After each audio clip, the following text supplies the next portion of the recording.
Welcome back to another edition of your University Student Forum. Today is an exciting moment as we are still celebrating International Women's Day.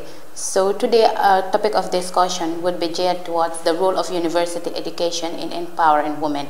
With me here I have two influential women and I will give them the chance to introduce themselves. Mariam. Thank you very much, Rose. It's a pleasure being here. A wonderful good day to all the people that are watching this program. My name is Mariam Adamso and I'm currently the Vice President of the University of the Gambia Student Union. Okay, thank you, Mariama. Aminata. Hello viewers, thank you so much, Rose, for inviting me on this noble platform, most importantly to talk about women empowerment. And I am Aminata Sise, the Vice President of the University of the Gambia School of Social Sciences and Humanities Students Association. Thank you. Thank you very much for that introduction. And now we will enter the show. Okay, Mariama, we just want to know what do you think about what is a woman empowerment to you? Thank you very much, Rose. When somebody asks what I think women empowerment would be, this is when you're able to provide opportunities that would cater in both their needs and aspirations as women. When you talk about women empowerment, it is important we factor one thing that is very key, which is mainstreaming. And mainstreaming is to make sure whatever decision you're taking or whatever activity you're doing as an institution, you factor in the issues and the needs of women.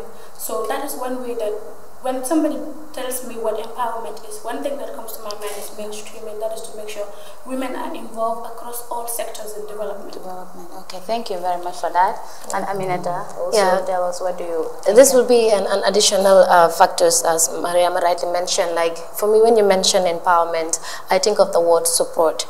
To support women in every aspect that they were doing, being it at health sector wise, being it at career wise, be it at professional wise, even at the household level. You have to support women in whatsoever thing that they're involved on, to show them that, okay, you guys can do it, to serve as a source of inspiration, as a source of motivation, to be their backbone in whatsoever they're doing, in order for that to be implemented, in order for that to be effective, and in order for that to be for a development, pushing the gears of development to the country. Okay, thank you very much for that. Also, Mariama, we just want to know what is the role of university education in empowering women? I think the role of university education in empowering women, I wouldn't go far. This is a manifestation already. Because, we are all university students and we're here discussing issues that is very much important, which has to do with the lives of women outside. So one thing that it's very important, and university education helps us to every individual, is to give you an enlightened mindset, to be able to speak against social issues that you think isn't just to women. As you know, we are all advocates at our own level. So that is one importance that university education has. Also, university education helps to bridge the gender gap in cross-cutting issues. For example, in those days, most of the sectors are dominated by men, but with the advent of university, with the advent of opportunities that women can take part in, you realize that it's more like a balance in the equation. Now we have women coming all out to take care of their responsibilities, to claim for issues that they belong to, and they are contributing immensely to national development. Because if you look at it, university education or university graduates are in the law system, in the health system, in the education system, in the judiciary. So you understand that we are supplying human resources to all these sectors. So that is one major importance of university, because it is grooming women that will come back to the system to increase the number, not only the number, but also substance to whatever that is going on in the country.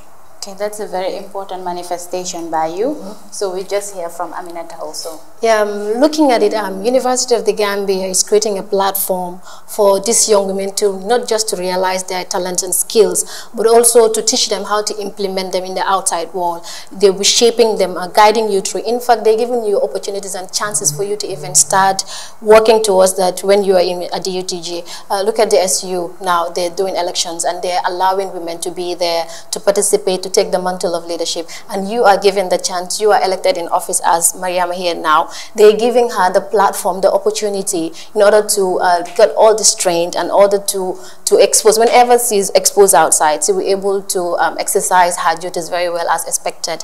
I am here to be serving as the Vice President of SOSA. So they're also giving me another opportunities as well to be practicing it meanwhile when in school. And whenever I'm done with UTG, anywhere I go, I will able to take the mantle of leadership, because one, I already have the experience, two, I got what it takes to have the quality of a good leader, and three, they're giving me the chance to get the confidence that I definitely need, because many women want to take a chance to take up these roles or responsibilities, but then the confidence is not there. But being a university student there, they're guiding you and teaching you and installing that confidence, that self-esteem that you need in order to effect or in order to push you whatever you want in future. Okay, I can say self-confidence is a very important component when it comes to empowering women, and I believe that's a very good point for you there. Okay, Mariama, as an influential woman as an influential person, you are working in the highest office of Student Union.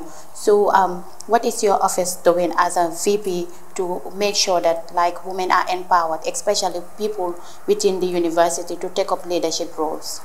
Thank you very much, Rose, for that. As I speak right now, University of the Gambia has thousands of students approximately. Yeah. So it is a very great responsibility to be the vice president. And also, looking at the way our roles are defined in the constitution, the vice president of the union should be able to provide welfare support and academic support to students where needed. So my office responsibility basically is to serve as mediation between, or the mediator between students and management. So I receive series of calls, messages and emails from students regarding different cross-cutting issues that might have an impact on their education as women or as students. So this is what is pushed to management in order for us to help develop themselves, or anything that would be a hindrance to their advancement when it comes to the class. We also realize that most of the time, because for the council, you have different people designated for a specific responsibility. Under the Gender and Health Ministry, as a university also, we've done one thing that is very important, which was to collaborate with SOSA to do a blood donation drive. Because we realize that it is women that suffer mostly when it comes to the hospital, when it comes to issues like that. So as university students, we should be able to come up with ideas to be able to support and help solve national problems, because that is the whole point of going to school, is to be able to change positively into society. So these are some of the things that University of the Gambia is involved in, and we are also making sure that it does not end here. And then, just recently, my council is able to donate scholarship packages to students so they will be able to pursue their education to the next level. That is also one thing that is very important. And then our council for the first time is planning on doing a pad drive initiative. That is to make sure all schools are supplied with pad, because we realize that it is a challenge. Sometimes people come to classes, these things come up anyhow, and you've not prepared for it. It might be very uncomfortable for some people. So these are plans that we have on the pipeline, and we look forward to making sure women are very, very comfortable when they come to school as well, so as to not to be uncomfortable regarding their advancement in classes. Okay, that's a very important point you're making there, because I believe it needs to start at the grassroots level to support women from the university, build their confidence and capacities. So if they go outside, they are able to also contribute towards national development. Aminata, also, what is your contribution regarding as a VP at SOSA, what is your office doing to empower women? First, we started with, it is important, as you rightly mentioned at your introduction, that women should be taking up space, women should be taking up the lead. And we started with even our council members. We were elected, and every council member needs an assistant. So from there, we started inviting more women to even join our council. And most of these ministers, their assistants are women. First, we're starting by empowering them, by engaging them in our council members, and they are part of the decision-making process, and we are also there to also shape their ambition and also give them the platform to showcase their talent. And from there, like you rightly mentioned too, under the Gender and Health Ministry of SOSA, in collaboration with them, we organized also a seminar and also celebrate International Women's Day last week. And our ministry invited some schools, some senior schools, whereas their teachers and those students were there present at the day of the celebration.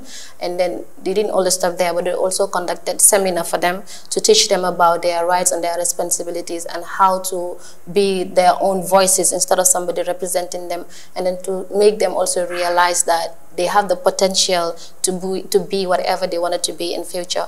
And not only that, they were also participated giving out blood donation at the hospital, and that is meant to also reduce maternal death. As we know, women are highly affected. They are the victims of maternal mortality, and over the past months we have been seeing demonstrations and protests about that they want maternal death to be reduced. So giving a blood, you're saving a life. Whose life are you saving? Not just a baby, but you're saving the life of a mother. And those mothers, those women are contributing immensely towards national development here in the Gambia. Any sector that you go, it might be unknown, and most importantly, they're definitely contributing their quota towards national development. So if you save a life, you're saving another person's contribution to make sure that this country is developed. And then we're doing so many activities in order to bring them on board, and also to empower them through the Ministry of Gender, and also through the entire council members too. Yeah. Okay, that's a very great job your ministry is doing to empower women. This is all about women empowerment. We are still on the International Women's Day, and also as a university we are also celebrating our women. Thank you.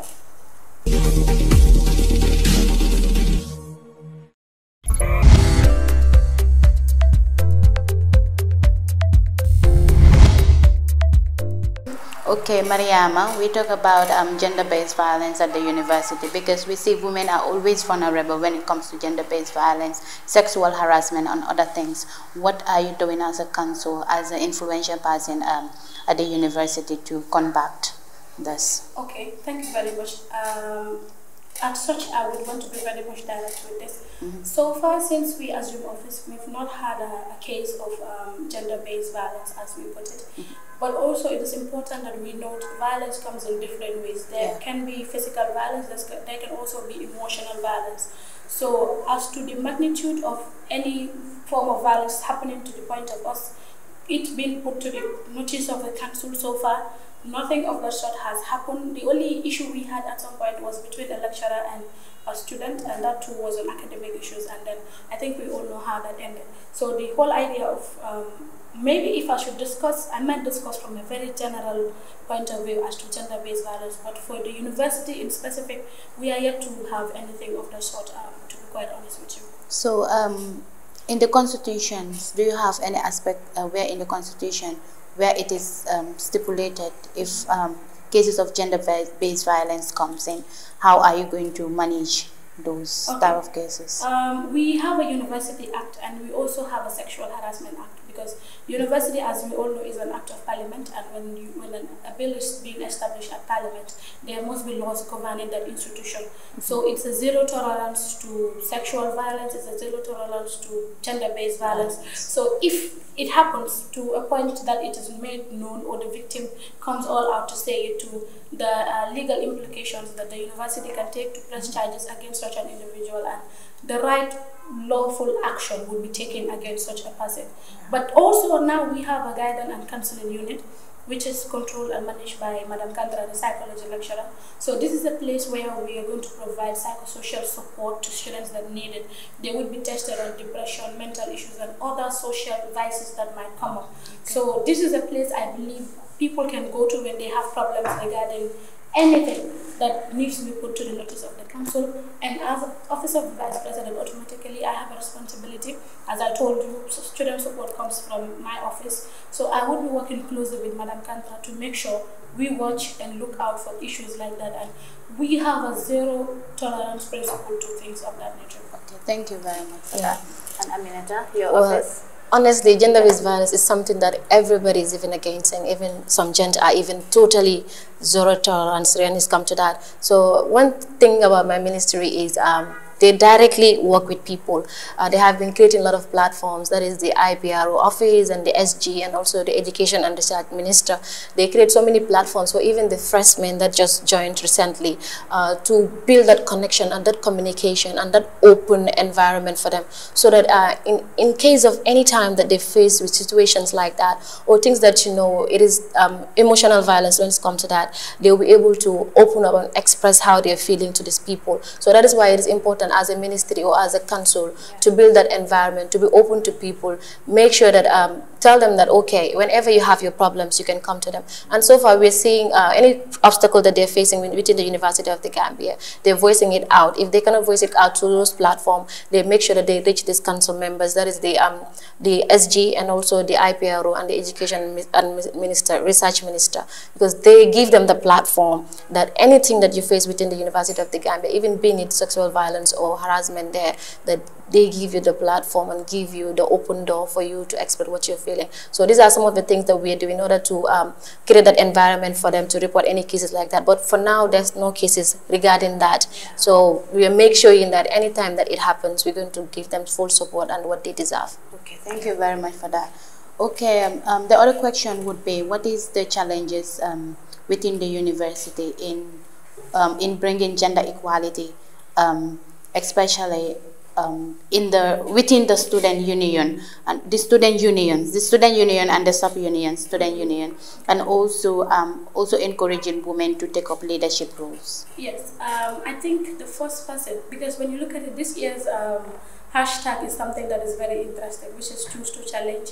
And as an individual, like it is said, if you don't like something, you change it. If you cannot change it, you change your attitude towards it.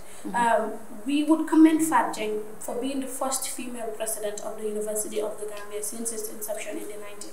So you realize that we started from a very patriarchal footing, that is to say, it has been men most of the time. And then, as you say, sometimes the issue goes beyond just university per se. Issues of leadership most of the time, the mentality is such that a woman can only be a deputy to the president. For example, a president must be a guy and then the vice president must be a woman. When Fat Jeng was president, we've seen her break through a lot of issues.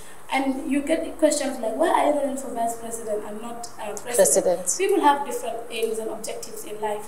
Maybe what I can do as vice president, I might not necessarily pull it through as president. So knowing the kind of person I am and my strength, I choose to go in for what I think I will be able to serve students better.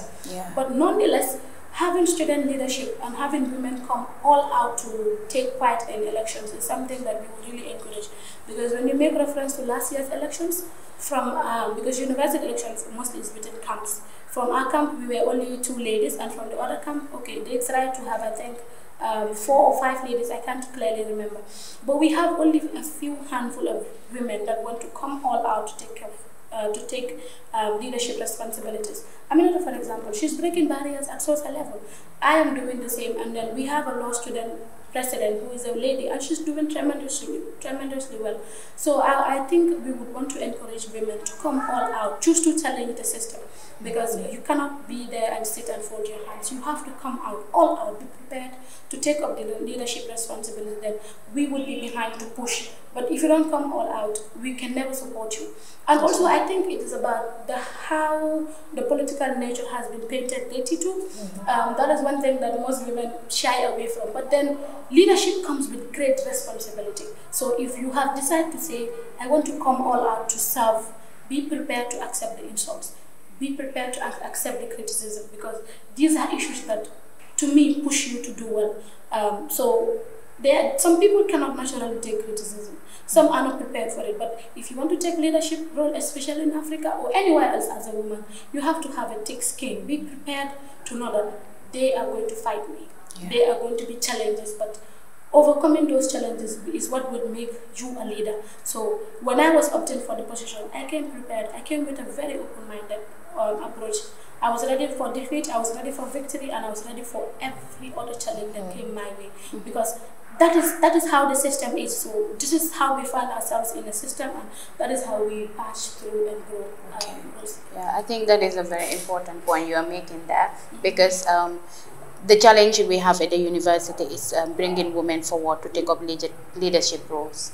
Okay, Aminata. I think 2 keywords that you highlighted, which is important and that we need to overlook, is the mentality that we have, the mindset that women are not to take the mantle of to lead, but they are there to be deputized or to be the assistant.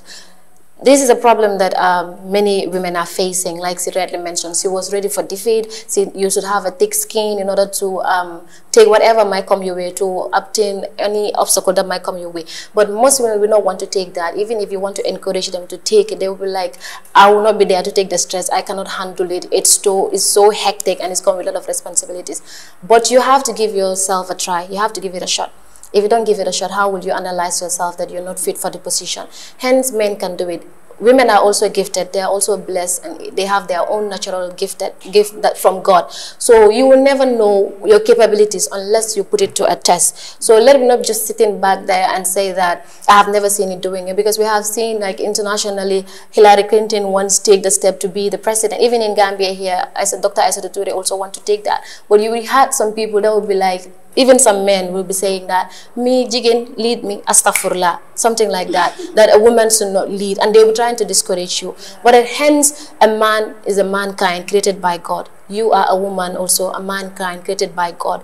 Maybe your skills that you even have, maybe it's not even process. The one that leading as a man doesn't even process those qualities or those skills. So you will never know unless you give it a try.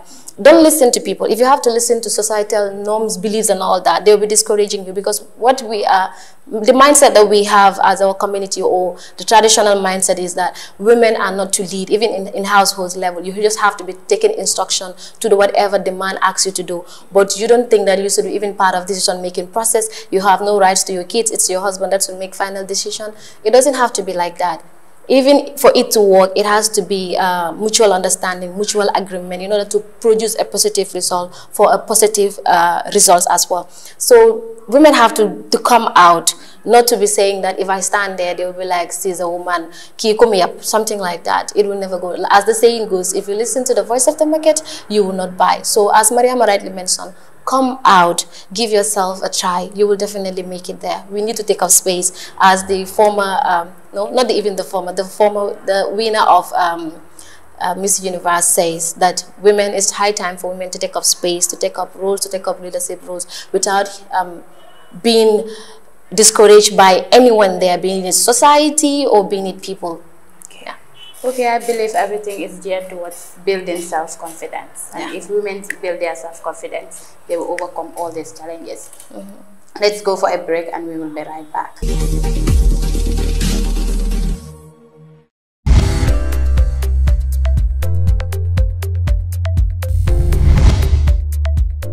Welcome back. This is the University Student Forum, and today our topic of discussion is the role of university education in empowering women. Okay, Mariama, the last question, my last question would be like, what would you say to young people, young women out there who want to come and join the university and also to take up leadership roles? What would you tell them to inspire them? I think this has been the most important question for me, if you ask. This year's hashtag is one thing that I can never forget for very many reasons, because it is unique and it also stands out. It is there in us. It's high time we stopped begging for our rights and privileges. It's high time we stopped sugarcoating things. It's high time we choose to challenge. For example, if you're a young person right now in high school or in junior school, your responsibility in choosing to challenge the status quo is to be able to make sure you invest your time in your books, read, and also make sure you get the right grades to get you to the university. And if you're a university student, to choose to challenge the system. If public speaking is your problem, we have the internet at our disposal. We have very powerful public speakers on the internet that you can rely on. If emotional intelligence or management is your problem, we have the internet at our disposal. We have people that we can attach ourselves to learn. Be prepared to be inspired. We cannot lie down, rest and say, man, Munumako is gone. We've gone beyond the generation of I cannot do it. We are in the generation of you saying I can't do it, and you taking out the leadership responsibility so as to salvage this country, because we are saying we want a 30% representation, and right now we have less than 15% from central government all the way down. So it tells you that there is a need for us to look back at ourselves as women of this country and question if we just want to be followers all the time, or we can slam the system system and also take care of our destinations as well. Thank you very much for that question. And Aminata? I think, like as you rightly mentioned, those statements that the author are very powerful, and you have to listen with it in a very keen way, and you'll be able to pick something out. You know, it's not just about saying it, but doing it. As I rightly mentioned before the break, that you have to go out there, you have to test yourself, you have to allow yourself to be in the system. Give it a try. Don't be saying, "Munumoko," as Lizzie rightly mentioned. If you don't give it a try, how will you know? Like I told you, you might be blessed with a very beautiful talent that, you know, when you have it there, it will be able to shape and, in fact, implement all the policies that an organization will be having or a council will be having. Thinking that, okay, the president, or let's say, yeah, the head is a man, so as a woman, I should be there to be deputizing all the time. No, you can do it. Hence, you're a human being, you have the same brain, and who knows, sometimes you can be surprised that some women are even, or let's say some assistants are even sharper and smarter than their bosses. So then, if your boss can do it, even that have a sharper brain than him or her, then definitely you're also able to take that leadership and able to affect, in fact, more positively and more effectively than that person. So let's just see ourselves that we are part of it, and it has to start from us. If we are not ready, it will be very difficult to go there, because it has to start from you. If you're not ready for something, there's nothing someone will able to say that will go to your mind. You already made up your mind, but let that mindset change. Let that mentality change, that, okay, hey, I am powerful, I am strong, and I can do it. If you have this in you, if you're self-confident, hit it and you will see the result. Okay, thank you very much for this amazing elaborations. I thank you to these two women here. And I think it's very important to celebrate our women. This is all we have for you today in University Student Forum. See you another time.